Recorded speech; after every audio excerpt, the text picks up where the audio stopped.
আল্লাহ, এখানে এত শান্তি কেন? এখানে এত ফুল ফল পাখি ডাক আমার অনেক ভালো লাগতেছে। আল্লাহ, আমি কোথায়? ছোট্ট সোনামণি, তুমি এখন জান্নাতে আছো। আর তুমি পৃথিবীতে কি করেছো একবার তাকিয়ে দেখো।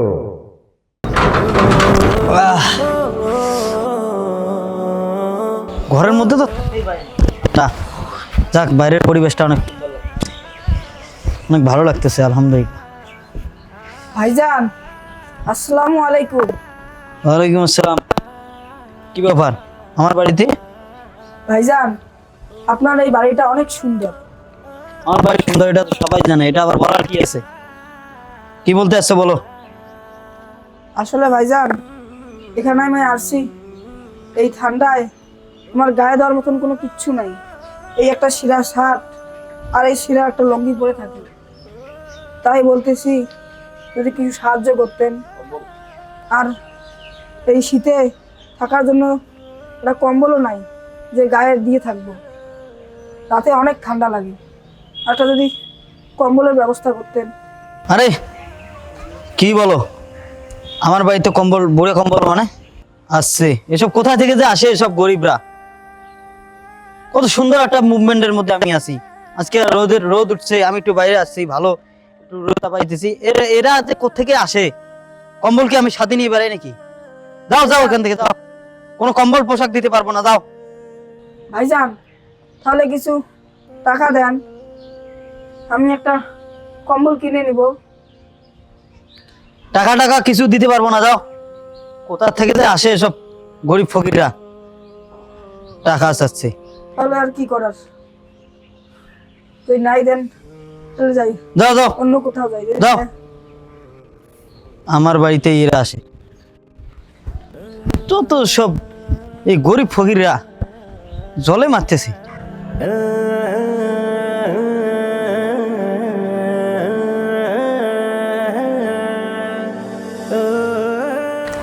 বাবা চলো, কোথায় যাবো মামুনি? ওই আঙ্কেলকে এই কাপড়গুলো দিয়ে আসি। আরে কি বলতেছে মামুনি? ওনাকে কাপড় দিব মানে? এত দামি কাপড় চোপড় গুলো ওনাকে দিবা তুমি? বাবা, ওনাকে তো কাপড়গুলো এমনি এমনি দিব না, ওনাকে একটা শর্ত দিব। যদি উনি সহজে রাজি হয় তাহলে এই কাপড়গুলো ওনাকে দিব। বাবা, উনি তো গরিব মানুষ, আমি সব দেখেছি। তোমার কাছে সাহায্য নিতে এসছে, তুমি তাকে দাওনি, অপমান করে তাড়িয়ে দিছো। কি শর্তে আবার তুমি ওনাকে কাপড় দিবা? বুঝলাম না তো। বাবা তুমি আসো, ওনাকে কাপড় দিয়ে তুমি দেখবো এখন। আচ্ছা ঠিক আছে, চলো। এই ঠান্ডায় কেউ সাহায্য করতেছে না, আর ঠান্ডা তো অনেক লাগছে। রাতে ঘুমাইতে পারি না, একটা কম্বলও নাই যে রাতে ঘুমাবো। এই ঠান্ডায় একটা কম্বল ছাড়া কিভাবে ঘুমাই? আঙ্কেল, আপনি মন খারাপ করেছেন? আমার বাবা আপনাকে অপমান করেছে। না না, আমি মন খারাপ করি নাই। আপনার জন্য কিছু কাপড় নিয়ে আসছি, এগুলো আপনাকে দিব। এই ব্যাগে কিছু কাপড় আছে আর একটা কম্বল আছে। কি বলো মামনি, তুমি আমার জন্য কাপড় নিয়ে আসছো? দাও, অনেক ঠান্ডা লাগছে আমার। আঙ্কেল, এগুলো আপনাকে দিব, কিন্তু একটা শর্ত আছে। শর্ত? কি শর্ত? আঙ্কেল, আপনি কি নামাজ পড়েন? না মামনি, আমি তো নামাজ পড়ি না। আমার শর্ত হচ্ছে আপনাকে 5 ওয়াক্ত নামাজ পড়তে হবে আজ থেকে। 1 ওয়াক্ত নামাজও কাজা করতে পারবেন না। যদি এই সপ্তাহে রাজি হন তাহলে আপনাকে এই কাপড়গুলো আমি দিতে পারি। ঠিক আছে মামনি, তোমার শর্তে আমি রাজি হলাম। আজ থেকে আমি 5 ওয়াক্ত নামাজই পড়বো। আমাকে ওই কাপড়গুলো দাও, অনেক ঠান্ডা লাগতেছে। আঙ্কেল, তাহলে আপনি এই ব্যাগটা কাপড় নেন।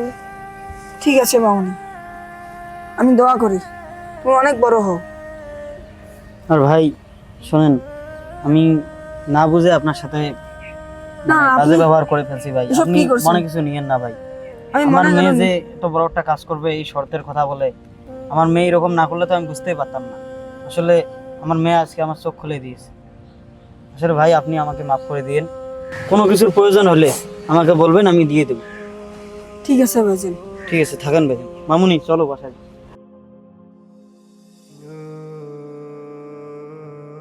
মেয়েটার এত বুদ্ধি, সে আমাকে এসে এই নামাজ পড়ার জন্য একটা শর্ত দিয়ে এই কাপড়গুলো দিল।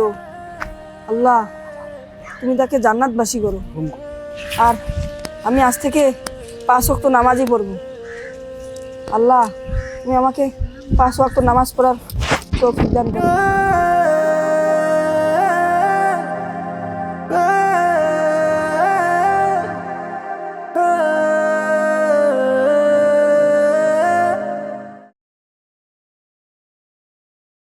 আল্লাহ, তোমার কাছে লাখ লাখ শুকরিয়া আমাকে জান্নাত দান করার জন্য।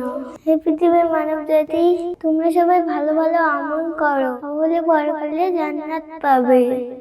হ্যাঁ ছোট্ট সোনামণি, তুমি ঠিকই বলেছ। পৃথিবীতে যারা ভালো ভালো আমল করবে তারাও জান্নাত লাভ করবে। তুমি এখন অনন্তকালে জান্নাতে থাকবে, জান্নাতেই থাকবে।